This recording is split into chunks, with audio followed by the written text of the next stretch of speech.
तिनजना साथीहरूलाई त्यो अङ्कल एकदमै मन पर्थ्यो। त्यो अङ्कलले हामीले कम्प्युटरमा इन्टरनेटबाट डाउनलोड गरेर कार्टुनको नयाँ नयाँ भिडियोहरू देखाउनुहुन्थ्यो। मलाई त्यो कम्प्युटरको रङ्गीन कार्टुनले असाध्यै लोभ्यायो।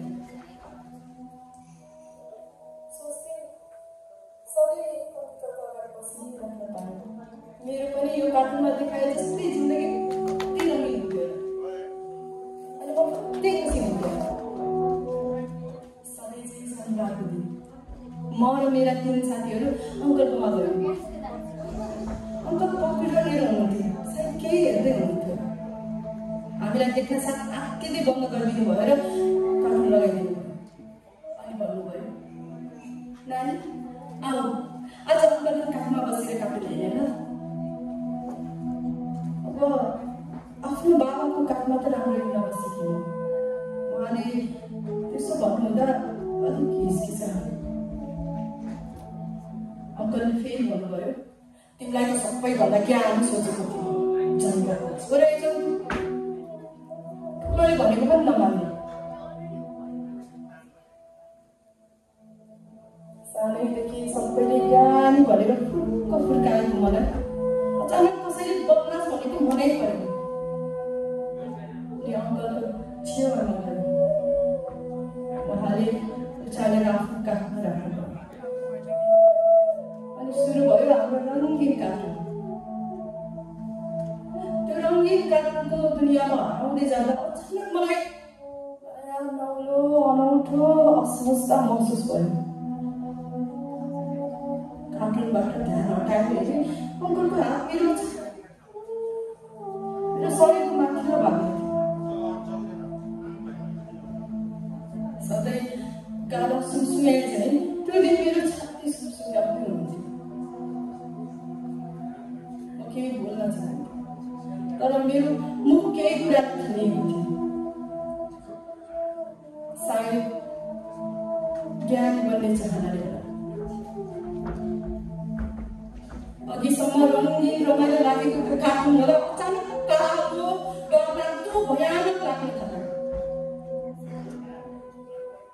बसिराख्नु जस्तो लागेको त्यो ठाउँ एकछिन पनि बस्न मन लाग्यो। एकैछिनपछि त्यो अङ्कल उठेर गएर जानु।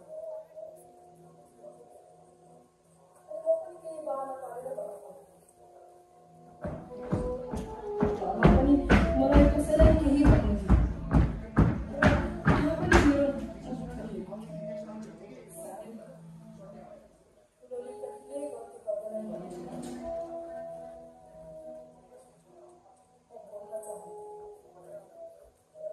मेरो मुखबाट एउटा पनि शब्द फुटेन।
मेरो हत्केला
त्यो 16 वर्षको विवश आफूलाई अनि अहिले